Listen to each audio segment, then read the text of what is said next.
I have not read the Attack on Titan manga. Starting in Season 3 and especially Season 4, Attack on Titan developed its central conflict to an insane level. The one-sided fight for freedom against big zombie guys had revealed itself to really just be a small part of a centuries-long cycle of revenge. We learned that our enemies actually came from an understandable position as to why they did the horrible things they did, and through developing their perspective, the show commented on how, in war, no one believes their side is wrong. Both sides can commit terrible acts, and even individuals can have views we disagree with while still at times having traits to look up to. Most importantly, the plot was moving in a direction that was seemingly going to force both sides into a situation in which the only way to save themselves was to kill everyone else. The ultimate morally gray conflict. But in Season 4 Part 2, the story diverges from that path. A new international alliance arises with the goal of stopping the rumbling, basing their argument in the black and white morality of genocide being wrong and unjustifiable, a type of argument which the show was supposed to have stopped using last season. Additionally, longtime enemies of the heroes and war criminals like Annie and Reiner are able to join the alliance without much punishment for their actions. Why did Isayama do this? Why would he change this? Why would he deliberately reverse the best parts of his own story? Well, let's think about that. The central conflict of Attack on Titan is a classic cycle of violence that has gone on for thousands of years before the events of the story. Both sides blame each other for starting and continuing the conflict, influential figures on both sides actively work against peaceful negotiation, and both sides believe they will be destroyed if they don't destroy the other first. One of the most important points Attack on Titan makes is that every side's motives are understandable. They all have understandable reasons as to why they think they are going to be destroyed, and so even if we can see how their reasoning is flawed, we can still understand that they think they are doing what is best for their people, or humanity as a whole. Let's focus in on the perspective of the Paradis Eldians. Our home island here finds itself as the target of genocide in multiple forms. Marley and the rest of the world, which seeks to steal the founding titan and kill all the Eldians, and Zeke and his allies who seek to delete everyone's balls from existence, sterilize the Eldian race and force them to go extinct. With these threats presented, the obvious question is, how do we stop ourselves from being annihilated? One answer to that question might be, ask them nicely to stop. Though, because of what the show has previously set up, it seems impossible for any peaceful resolution to work out. Could the global, centuries-long hatred of Eldians be ended with just some negotiation? Would anyone in the outside world even listen to the Island Devils? In episode 12 of Season 4 Part 2, we see the scouts attempt to find a diplomatic opening, but it turns out that even their most likely ally in Marley turns out to hate the people of Paradis. And so they don't end up talking to anyone, and now they have an invading army trying to destroy them. So what if we just repel the invaders and try to reach peace from a defensive position? Unfortunately, this doesn't seem like a permanent measure. There is too much hatred for the rest of the world to not want to invade, and if the war continues, so does the cycle of revenge, further fueling the endless conflict. Based on what the show has already demonstrated, fighting the enemy produces more mistrust, and every soldier that we have to kill might have a family member who tries to kill us once again out of revenge. Fear and hatred have created this war, and the war only creates more fear and hatred. Does this mean the war can never be stopped? Will it continue forever, taking the lives of more and more only until one side is completely destroyed? Eren finds himself at the bottom of this thought spiral and concludes the only way he can save his friends and his people is to kill the entire rest of the world, because if the war can only be ended with the annihilation of one of the two sides, we might as well be the survivors. However, in the middle of even the most hopeless situations such as this one, there will always be optimists, idealists like Hanji and Armin, who seek an alternative solution. These characters who end up disagreeing with the rumbling join together in the alliance in order to stop Eren, mostly just on the basis that, obviously, genocide is wrong. Many have expressed criticism and disagreement towards that main goal of the alliance, and with good reason. But before explaining that criticism, I want to talk about why these characters disagree with Eren and the Jaegerist rumbling plan. And to explain that, we have to look at the other complaints that the Alliance has been getting. The inclusion of certain members of the Alliance who have committed pretty terrible acts, especially against some of the Paradis Alliance members. Annie and Reiner are the two primary targets of criticism, but they aren't the only ones who have committed war crimes or explicitly stated their intention to facilitate the genocide of the Eldian race. So why do our main characters join forces with their enemies? Well, other than for purely practical reasons of getting help to stop the rumbling, Attack on Titan is also a show that believes people can change. By this point, it was clear that the motives and actions of the former antagonists were, while flawed, still understandable.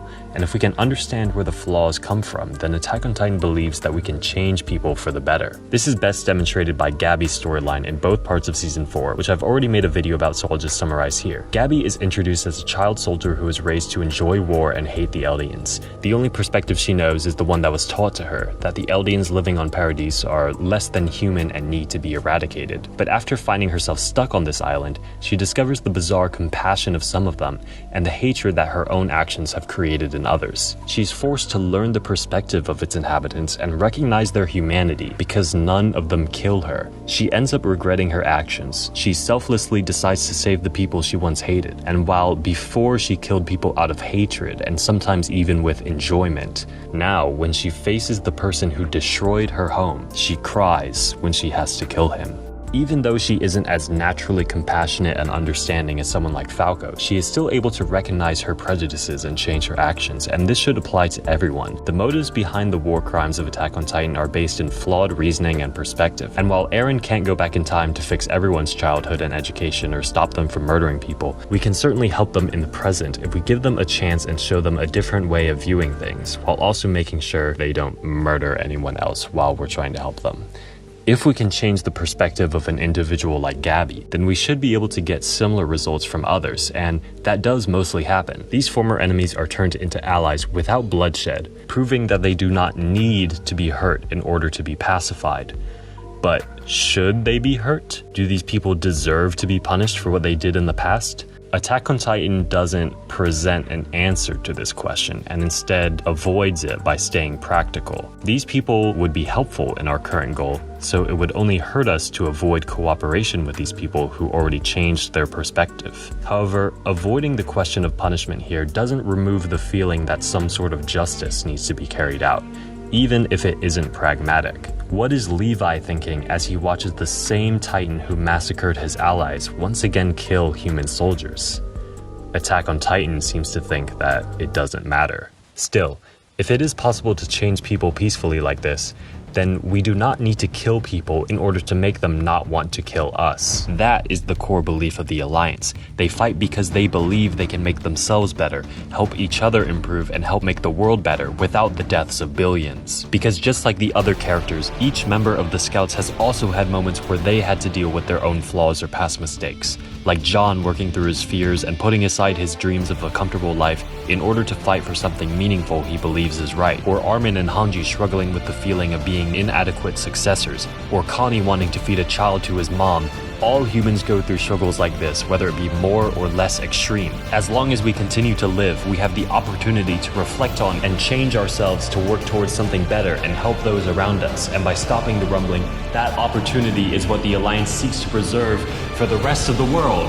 If we can find ways to stop people's hatred, then we can find a way out of this cycle of violence that doesn't involve continuing the cycle of violence. However, that connection to the motives of the characters is more analysis than explicit story content, and this is where I'm gonna have to criticize Attack on Titan. It should be obvious, especially if you've already seen the Gabby video, that I come out more on the side of the Alliance, though I definitely think Attack on Titan's handling of certain parts of this storyline is underdeveloped. All of the arguments in the show for stopping the rumbling are moral ones. The Alliance bases their motivations in the belief that genocide is wrong. However, there are many in the Jaegerist faction that also recognize the moral flaws of the rumbling. Not everyone in the outside world deserves to die. Even Eren recognizes this back in his talk with Reiner. Indiscriminate killing is wrong, but unfortunately, it is the only way for Paradis to survive, so they say. The argument for the rumbling, then, is not a moral one. It is instead a realist argument based on practicality and not on what is morally correct. Because the Jaegerists don't believe there is any morally correct path in this situation. Characters like Hanji fail to present a proper counter-argument to what the Jaegerists actually think, and there is a clear lack of a concrete plan as to what they will even do if they can stop the rumbling. The Alliance's failure to adequately argue against the Jaegerist main points and their lack of an actual plan are, In my opinion, failures by Isayama to get his audience to understand his character's actions. When you spend so much time developing the ideas and situations that lead people to commit genocide, you have to then be able to show why it is wrong without resorting to the obvious genocide is wrong argument that most people already believe. Isayama put his characters in a seemingly hopeless situation in which moral reasoning could not be used, and then failed to present any counter-argument that wasn't based in morality. While emotion is set aside in the question of working with war criminals, it isn't put aside here. Now we can return to the question at the start of the video. Why did Isayama change his story from a morally gray masterpiece exploration of war back to another black and white good guys versus bad guys story? Well, his goal was to make the point that there is an alternative option to war in this situation. But he fails to write a proper argument against the rumbling for his characters, and he fails to present a proper solution to the cycle of violence. The closest we get is the characters agreeing that they need to talk it out, which is true. Understanding the other side is basic diplomacy, and Paradis has made no real display to the rest of the world that they want peace. But what will they talk about? How exactly do they plan on convincing the rest of the world? What will they do if the leaders of the other countries refuse? What will they do about the centuries-long hatred in the minds of those countries' populations? What will happen to the Eldians in those other countries? I'm sure a lot of people watching Attack on Titan have thought about possible answers to these questions, but Isayama presents nothing in the story, and this makes it disappointing to supporters of both the Alliance and the Jaegerists. Even with these flaws, it should still be clear that even if you believe this is a victory for Eldia, it is still most definitely a tragedy for humanity. Fear and hatred led to the deaths of billions, all because certain people were unable to get out of their own heads and understand the situation from a larger perspective. Attack on Titan seems to be ending its story with this tragedy, but our own reality does not have to go down the same path. If we can make sure communication between opposing groups is facilitated, if we can promote international cooperation over competition, and make sure we continue to see even our worst enemies as having a human face, we can work to change the world for the better without killing each other. It is hopelessly idealistic to wish upon a star that all humans will become nicer and end their stupid conflicts, but it is certainly not hopeless to work towards changing some people's minds yourself. Attack on Titan is meant to help you recognize the thought processes that divide people into groups, break apart communication, and tear down the hopes of cooperation. Because if enough people recognize what creates violence, then maybe we can finally have peace and be free from war.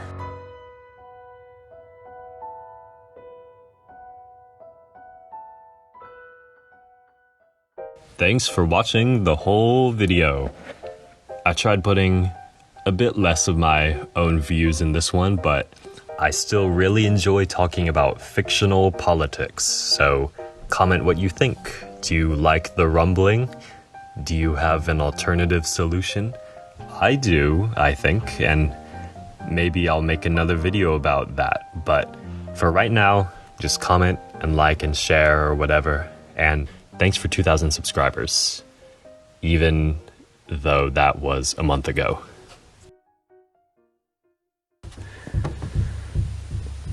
Boom, boom, boom, boom.